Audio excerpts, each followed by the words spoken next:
Hey, it's Benji Cole, son of Al Cole from CBS Radio and host of the syndicated talk show, People of Distinction. The talk that gives you an in-depth view of some of the most dynamic, intelligent, and successful people on the planet. People of Distinction is internationally syndicated solely due to the love and support that you all continue to give. We're available across all major distributors, and as long as you keep following, we're going to continue to put out the content.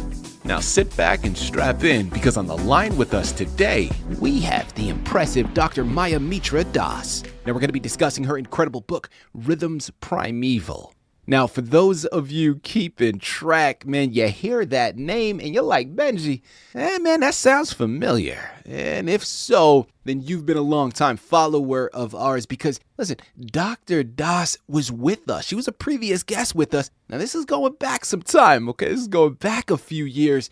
But when we had her on the network, we had such favorable reviews. We had such a wonderful discussion. It was a no-brainer. We had to bring her back on. And today, as I mentioned, the topic of discussion is her poetry book, Rhythms Primeval. But man, that's not the only thing that she has in store. You're going to want to head on over to Amazon, Barnes & Noble, drmayamitras.com, and gather this book as well as the two others that she currently has written, and hopefully a lot more on the horizon. So you know where to go. Head on over there today. Once again, that's drmayamitras.com.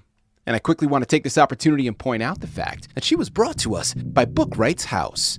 So for writers out there listening in who have gone through their process and now you need assistance moving the book you just created, well, head on over to bookwrightshouse-us.com and gather all the ways that their fantastic team is more than equipped to help you do just that. And listen, it is an absolute pleasure to have Dr. Das here on the line. People, we spend so much of our lives skimming the surface, don't we? Right? I mean, we're on that hamster wheel of life, jumping from one thing to the next, and we never really have time to go into the weeds. Well, today's guest, Dr. Das, man, she has built a career out of diving straight into the depths. You see, she doesn't just write poetry. She excavates the primeval rhythms, no pun intended, buried beneath our skin, mapping the fault lines where loneliness meets a ferocious, healing love. Now, these are big words, but I promise you I can back it up. This book is one you're going to want to add to your shelf, and the moment we start discussing it, you're going to see why I say that. Sit back, strap in, and let's get ready. Dr. Das, first and foremost, welcome back to the network, and thank you once again for being a guest. How are you doing today? I'm doing fine. Thank you very much to have your precious time for me, and I'm so glad to talk to you. Listen, Dr. Das, it's a pleasure to have you back here, okay? We're looking forward to it. It's just as fruitful for us, I promise you. And not only are we discussing the book today, but of course, where your book is going to be introduced into the Broadway industry, right? So this is something that we are thoroughly looking forward to discussing because you have a lot on the horizon.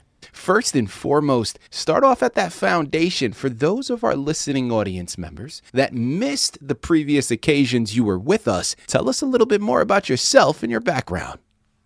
Thank you very much. I appreciate it.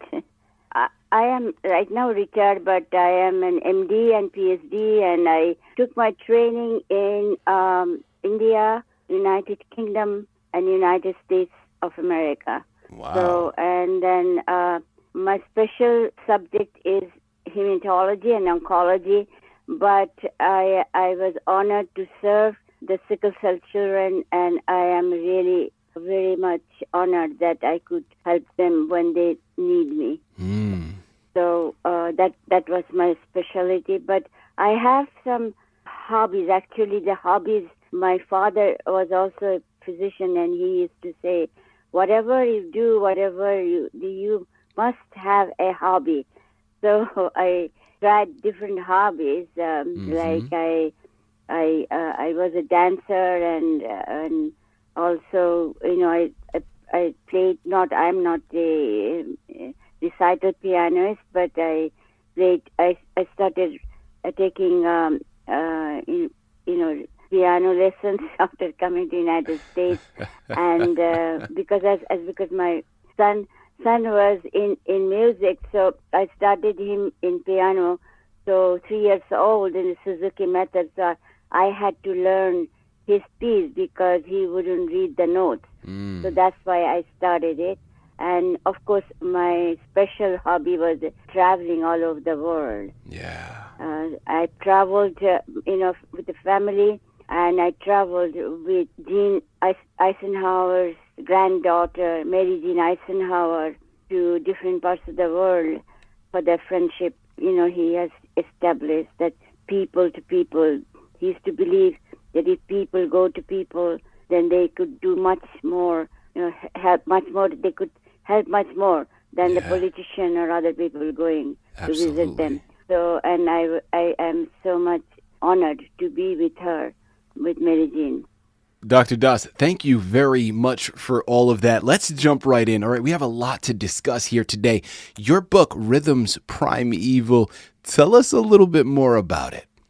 Yes, actually, I'm interested in very much in taking the extension courses in the community center and things like that.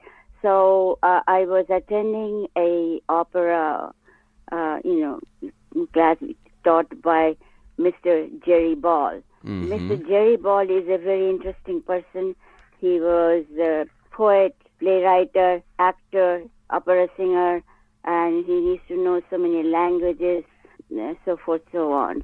And I met him when he was, teaching a opera session. And after the class, he said, I'm going to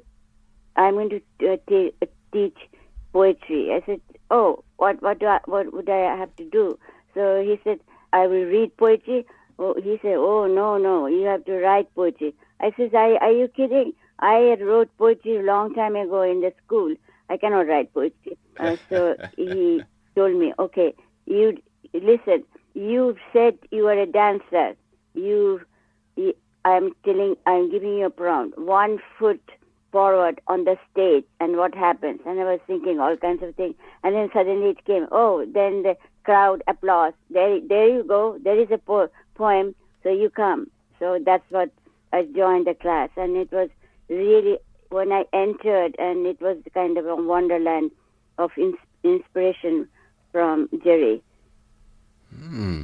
Okay, well, Dr. Das, talk to us about your title. Listen, man, there's no denying that the title Rhythms Primeval is evocative, right? It stops readers in its tracks and really is intriguing. But what inspired you to create that title to be the representation? Because it is about our life, and also about the earth where we live, and also where all the planets are, we see like sun, moon, and other planets. Yeah. We see. So I just found out that the rhythms is the primeval. And also I will say that usually before dance class, we bow to Lord Shiva. I mean, that is our ritual.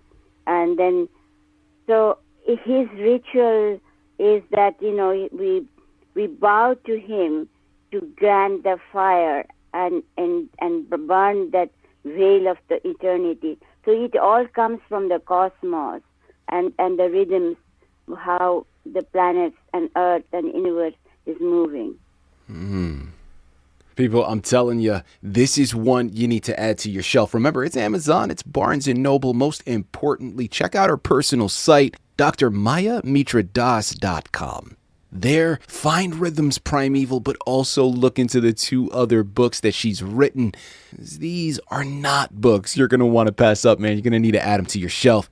My follow-up, Dr. Das, listen, this is a book of poetry. Now, come on, I'd be doing us a disservice if I didn't ask you to share some of them with us. So if you have a poem readily available, myself, my listening audience, we're all ears.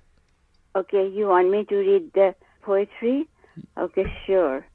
Fire. On a winter day in Sassoon, I escaped from a misty landscape, entering a room with a well-lit fireplace.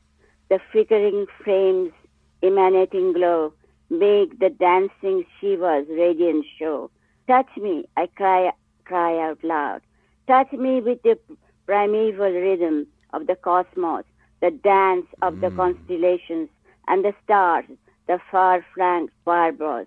With the veil of time, I bow to thee. Grant me the fire I can hold inside me and burn the veil of eternity. Dr. Das, it's all starting to come back to me now, right? Like I remember this vividly from a few years ago when we had you here with us. Your collection, it spans heavy themes like despair, but also healing. Now, I'm curious, what do you hope that your reader feels when they close the book after the final page? Yes, actually, they will find some hope to move on. And then there is so many things like in this world, while we are traveling through our time in this world, there are so much despair, there is loss, there is, sadness, but still with our internal, energy, we can move forward and to this world and live our life what we want to be. So my word to them, that just whatever it is, you just have to move forward, rise above and move forward. Yeah. I think that's such a great notion, and what a wonderful place to start closing out. My final question here for you, Dr. Das, is there anything else you would like to let our listening audience know? Now, we've covered a lot here today, and people trust and believe we've barely scratched the surface. So much left to be discovered. But as we close out, is there anything else you'd like to let us know before we let you go? Yes, just see around and give your love and affection the people who needed this most, and then, just keep on moving. People, listen, man, this book carries weight. It has power that you are going to be able to harness and listen and better yourself. There is so much happening, not only with this one, but the two other ones that she has. Not only do you got to go and pick it up, but remember, as I started the interview, I'm going to close out by saying once again, I want to endorse this, man. Like, I think that this is something I can see on Broadway. This is something I can see on the main stage. It is artistic. It is powerful. It is palpable. When you are reading it, man, it just infuses itself. And oh my goodness, like she read one poem, but there is a lot left in store. So once again, it's Amazon, it's Barnes & Noble, it's drmayamitradas.com. Head on over there, purchase your copies today, get lost in this amazing book, and then come back and leave us some comments. All right, let us know where you are today and how these poems have helped uplift you in your journey. Dr. Das, this has been an absolute honor. Such a pleasure and a wonderful discussion, which really is no surprise to me because last interview went the exact same way. I knew this one would follow suit. Keep up the fantastic work, and until next time, thank you once again for being a guest on People of Distinction. Thank you very much. I really appreciate your time. Thank you.